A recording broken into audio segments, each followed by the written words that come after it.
cercanas, tiene que haber la posibilidad de hacer terapia si no hacían, o de continuar si habían dejado, de iniciar, porque siempre un acompañamiento en estos casos es súper necesario. Acompañamiento durante el proceso de duelo. Sí, totalmente necesario, claro. Alguien a tu lado, alguien que te acompaña en el dolor, en la tristeza. Todo eso te ayuda. Hay alguien que te escucha, que te acompaña, me parece a mí, ¿no? Sí, porque a veces uno ni siquiera refugiarse en los seres queridos. Claro. La familia también está atravesando el mismo proceso. Es así. Me imagino vos, cuando tu esposa No, tuvo las 3 pérdidas. De 4, porque después a poco tiempo fallece nuestro segundo hijo. O sea, y ella se terminó quedando sola porque se murieron nuestros 3 hijos y la madre. Y bueno, nosotros después de 10 años nos separamos. Pero pues, nos quedamos solos. Quedamos una familia y de repente quedamos los dos solos. Sí, bastante duro. Y ella buscó asesoramiento profesional, terapia. Sí, ella está bien, pero no, yo me quedé muy mal. ¿Vos buscaste asesoramiento personal? ¿Terapia? No, después, no, fue muy difícil. Bueno, pero vos lo podés hacer. Sí, porque mi segundo hijo falleció cuando yo estaba trabajando. Se lo aspiró y bueno, yo tenía, es muy duro porque no salió una y uno se mete en otra y decís, wow, nos devastó la vida. Sí, es importante, bueno, esto, ¿no? Del acompañamiento, del asesoramiento profesional. Asesoramiento terapéutico, sí. Porque es así, como decía la compañera, hasta las propias familiares están pasando por el mismo proceso, la misma pérdida, entonces no se pueden estar acompañando, conteniendo, están pasando todos por lo mismo, el mismo dolor.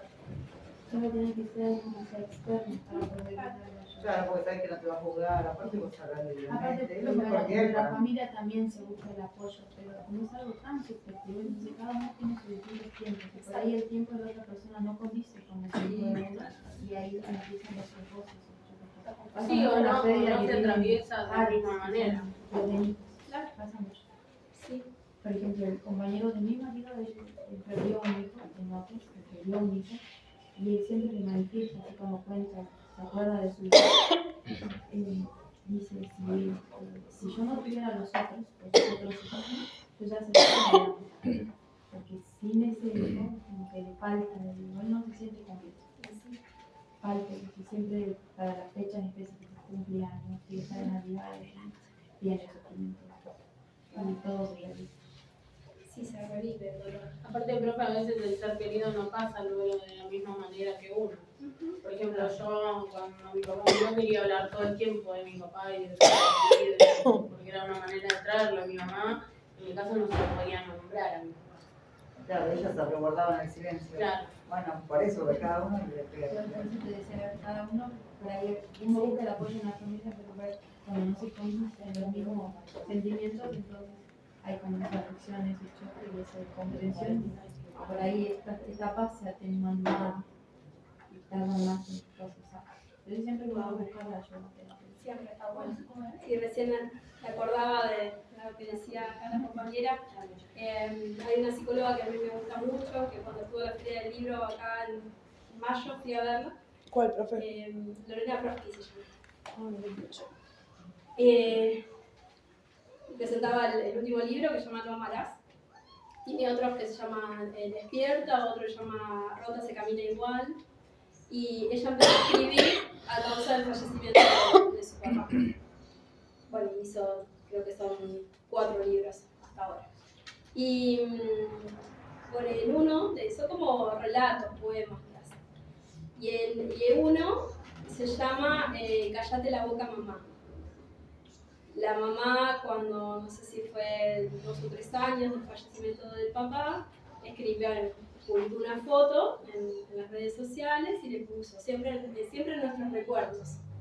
bueno, ella hace todo un relato, un poema de esa situación y le dice, callate la boca mamá, porque en realidad no está en mi recuerdo. Papá está todos los días acá conmigo, cuando veo su foto, cuando yo estoy conduciendo y me acuerdo de las cosas que me decía, cuando como algo que me gusta, cuando escucho el olor a perfume que me pongo y que me abrazaba. Bueno, en cada cosa está esa sensación y no es un recuerdo. Ella decía que todos los días estaba con ella.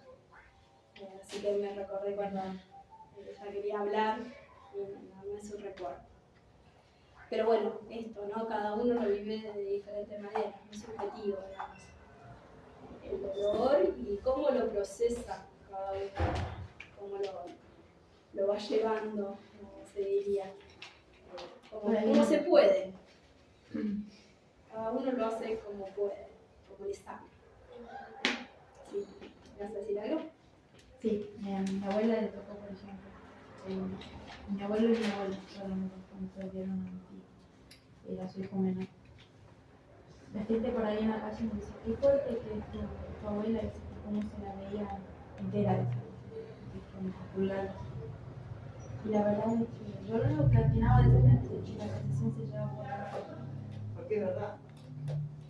No ¿Por sé qué? cómo le creo que ella está. Porque yo la vi el día que falleció, que me dieron la noticia y ella estaba. Era una persona irreconocible, pero nunca la había visto así. Nunca. Y la verdad que fue muy duro verla así en ese momento. Y después, día a día, poco a poco, porque yo me quedé ese año cuando empecé con ella de mi abuela, yo me quedé viviendo con ella. En la habitación de mi tía, durmiendo ahí, buscando todas sus cosas para hacerle compañía. No, para que no sea tan, como decimos, si estabas ahí por ahí, mitigabas un poco la ausencia que iba a dejar él. O sea, permitirles a ellos después seguir.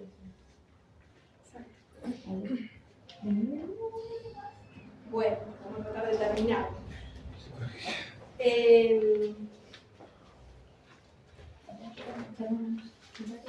Bueno, todas estas reacciones ante una pérdida son normales, sin embargo no todo el mundo que está de duelo experimenta todas estas reacciones y no todas las experimentan en el mismo orden. Es común volver a atravesar algunas de estas reacciones, las etapas y síntomas más de una vez. Bueno, esto lo venimos diciendo, ¿no? La complicación del duelo, la intervención terapéutica. Se me mezclan los textos. Quirúrgica no. La mayoría de la gente no necesita ayuda para elaborar su duelo. El problema viene cuando alguien no resuelve adecuadamente alguna de estas tareas y siente que no consigue seguir con su vida sin que la pérdida interfiera en esta de manera significativa. Al principio del proceso de duelo es normal que ocurra esto, pero mantenido en el tiempo puede desembocar en un duelo patológico, complicado o no resuelto, que podría definirse como la intensificación del duelo al nivel en que la persona está desbordada, recurre a conductas desadaptativas o permanece inacabablemente en ese estado sin avanzar en el proceso del duelo hacia su resolución. Esa es la definición de duelo patológico, ¿no? Que la persona se queda estancada en una fase. Incapaz de superarla por sus propios medios. Como incapaz de sobrellevarla por sus propios medios. Sí, incapaz de sobrellevarla, de que se siente totalmente desbordada. Al principio puede pasar, es normal que ocurra, pero con el tiempo ya no. En este sentido, una de las clasificaciones que el más consenso adquirido establece 4 subtipos de duelo complicado. Duelo crónico: pasa un año y la persona siente que nunca acaba.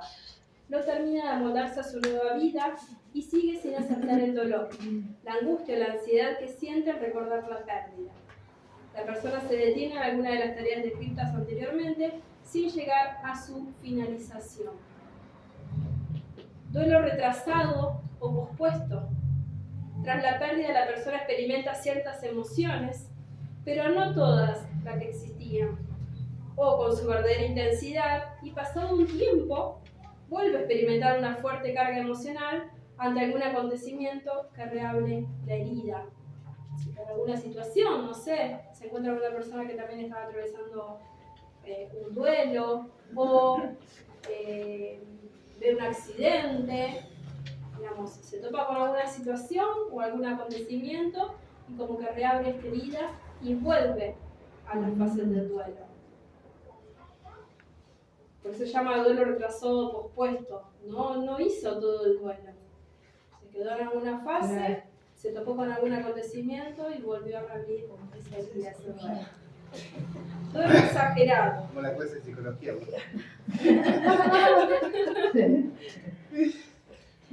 Duelo exagerado. La persona se siente desbordada de dolor y trata de evadirse mediante ciertas conductas de evitación, como consumo excesivo de alcohol o drogas. Centrarse obsesivamente en el trabajo. Son conductas evitativas para evitar ese dolor, ¿no? Se tapan de cosas. Claro, claro. O sea, bueno, cosas malas como el alcohol o drogas, o estar tapado del trabajo. Evitar enfrentar ese dolor. En salir o en cualquier conducta que le permita sobrellevar el dolor, lo cual puede llevar en última instancia a desarrollar algún trastorno psicopatológico como problemas de ansiedad o depresión. Puede ser que la persona sea consciente de que hace todo esto para evitar el dolor que la pérdida implica, pero no sepa cómo afrontarlo. Sabe que se tapa de trabajo o que toma por ese motivo, pero lo sigue haciendo, ¿no? Lo identifica que lo hace por eso, pero no sabe cómo afrontarlo. Ahí tiene que buscar ayuda. Siempre, el Sí, profe tiene que buscar claro. ayuda, porque Sí, no es claro. fácil, o sea, no se puede sobrellevar. O sea, algo va a quedar inconcluso. Sí. Bueno, y por último, duelo enmascarado. La persona presenta problemas físicos o realiza conductas que le causan dificultades, pero sin darse cuenta de que estas tienen que ver con la pérdida no superada. Por ejemplo, puede experimentar síntomas físicos similares a los del fallecido antes de morir o desarrollar problemas psicopatológicos, ansiedad, trastornos alimentarios, etc. Sin ser consciente de que su malestar tiene que ver con el duelo no resuelto. A veces presenta síntomas similares a los que tenía la persona que perdió. No sé si tenía vómitos, dolores de cabeza, dificultad para respirar. A veces uno siente. Yo tengo un paciente que la mamá, tenía varios síntomas, ¿no? Tenía problemas de hipertensión, diabetes, y bueno, no estaba muy tratada y tuvo una ACV. Y bueno, y mi paciente a partir de ahí empezó a tener problemas de hipertensión. Más hasta acá. Que a veces eran generados por él mismo. Ahora la verdad que lo está asumiendo, veamos como que lo está controlando y bien, no está medicado, pero a partir del fallecimiento de su mamá, él empezó a tener todos esos problemas. Y digamos, tiene que ver con esto, ¿no? Síntomas que la persona tenía. Bueno, es cuando se da este tipo de complicaciones, cuando es precisa la intervención terapéutica, que de identificar las tareas que no se han realizado y ayudar a la persona para que pueda llevarlas a cabo. Y más allá de eso, de identificar las fases, es un acompañamiento para ir procesando el duelo. Bueno, falta un ratito.